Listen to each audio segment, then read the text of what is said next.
When we're kids, we're told that dreams are important. We're told to work hard to achieve those dreams.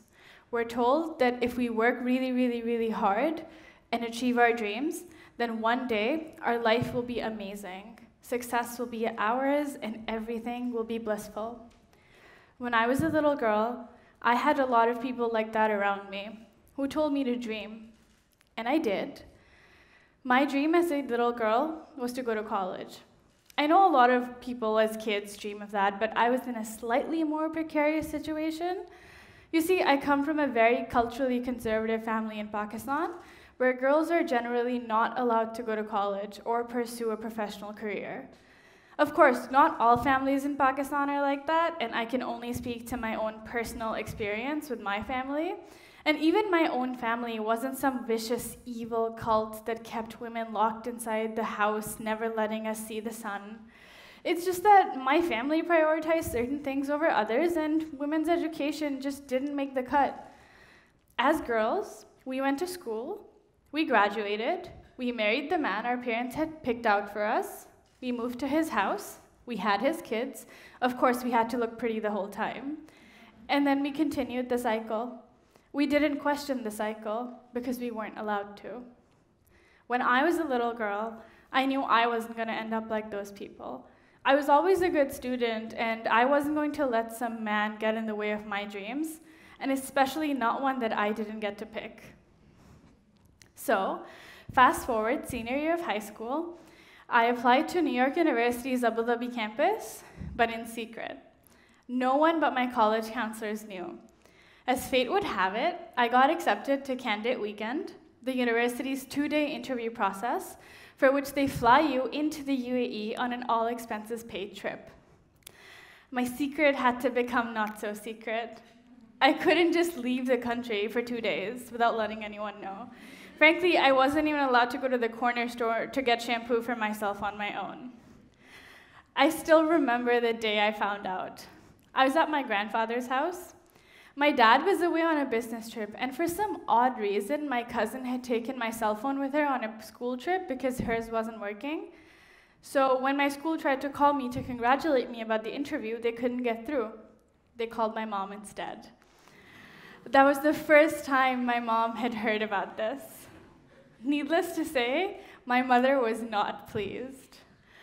That day had its fair share of arguments and tears. And the first urge on my parents' behalf was to stop me from going because they were angry. They were angry that I had applied, but then this anger turned into exasperation at what I had done and how they would have to explain this to the family. And so here's where I swept in and told them that they should just think of this whole thing as an all-expenses-paid trip that their daughter was taking, because an interview didn't equate acceptance. And so they let me go. And I got accepted into the university, and lo and behold, I also had a scholarship, which meant that I didn't actually need my parents' assistance to go to university, but their permission was both culturally required and personally really important to me. And so began the next 9 fun months of trying to convince my parents to let me go to college. My parents weren't actually opposed to letting me go to college. They would have let me study at a local institution where they had the opportunity to pull me out in case they found a suitable man. But me being away for 4 years meant that I was off the marriage market for 4 years. And by the time I returned as a 22-year-old with a college degree, I wouldn't be anyone's first pick for a daughter-in-law. Because everyone knows that at 22, women's uteruses shrivel and die, they're no longer able to have kids, and obviously they can't fulfill the one job they have as good wives. Or maybe that's something they tell us in my country, I don't know. So here I was trying to convince my parents, and in a family like mine, where we're not actually big on conversation, everything was done through subtle and not so subtle hints being dropped.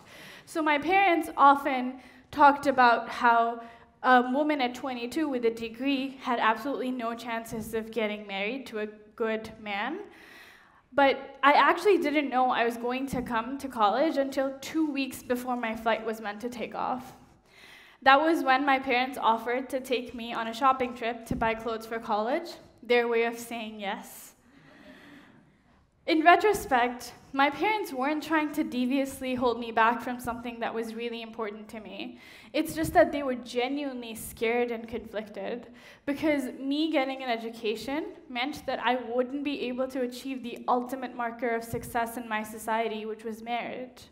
But of course, me at the time wasn't thinking about any of this. I was excited, ecstatic, overwhelmed, happy. I was going to go to college, and I was going to do it on my own terms. I didn't need anyone's money, I didn't need anyone's help, and I was at the cusp of my education. My life from here on out would surely be success personified. But boy, was I wrong.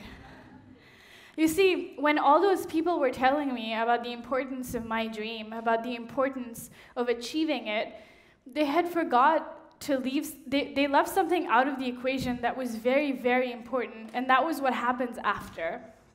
So here's what happened to me. I came to college, freshman year, all bright-eyed, was very happy. I unpacked my bags, went to orientation, and that was when something just seemed horribly wrong. It felt like my body was physically rejecting the experience that I had yearned for my whole life. At the time, I would get severe chest pains for which I had to be hospitalized several times. I had heart palpitations during the day. I couldn't sleep. I began to question my identity. I began to feel ashamed of myself. I would often think to myself that I shouldn't be here. I don't deserve to be here. I should be at home, married, complacent, quiet, like all the other good girls. When it really hit me about how bad it had gotten was when one of my best friends asked me a very, very simple question. He asked me where I was from. I said Pakistan, of course. I was born there, I lived there my whole life, and it had come up before, so I was surprised at the question. But then he told me that I didn't sound like any of the other Pakistanis. I didn't dress like them. I didn't go to any of the events, the cultural events that were planned for Pakistanis. And that's when it really hit me about how much I was trying to change my identity. I was trying to strip away everything that was Pakistani about me in exchange for something else. At the time, my friends very kindly instructed me to get professional mental health care, which I did. And I was diagnosed with anxiety, which was the cause of the chest pains, the palpitations, and the thought spirals about my identity. Changing how I looked and sounded was the coping mechanism that my brain chose.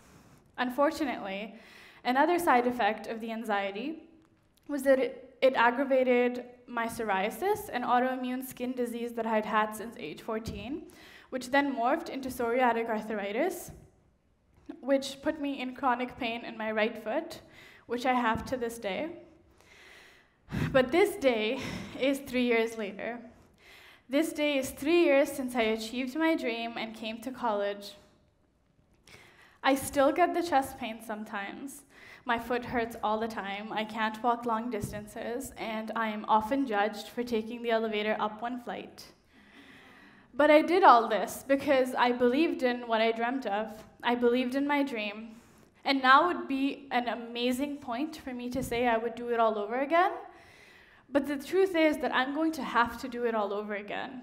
I don't have a choice.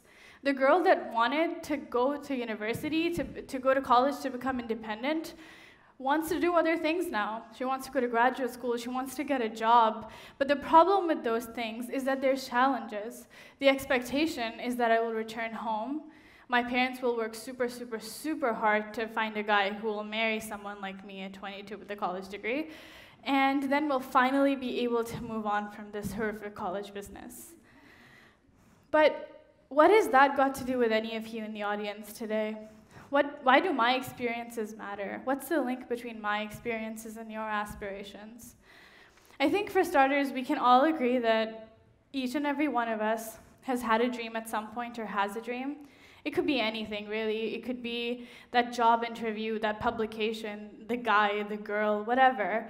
But the truth is that we as a society glamorize and glorify the attainment of that one singular dream. We talk about how life will be blissful once we have it. We tell people to work really, really, really hard towards their goals, and we tell them that that's the end. That's the goal, that's the end point. But in reality, our dreams and their achievement is only the beginning. It's almost inconsequential in the broader context of your life. You see, dreams are important, don't get me wrong. It's important to have dreams. It's important to dream big. It's important to work really hard to achieve those dreams. But what's equally important is what comes after. The problem of achieving your dream is that it is not the end. There's always something else. It is not a singularity, it is a cycle. And this cycle has challenges, not just in the beginning, in the middle, in the end, but also after and after and after and after, because it never ends. There's always something else to achieve. And of course, there's the lucky few amongst us that have a dream, achieve it, and then really life is rainbows and unicorns after. But for the rest of us, our dreams have consequences, and those consequences are amazing, and sometimes not so amazing. And we need to talk about embracing both sides. That's what I'm trying to do with myself and my dreams, and I think you should too. Thank you.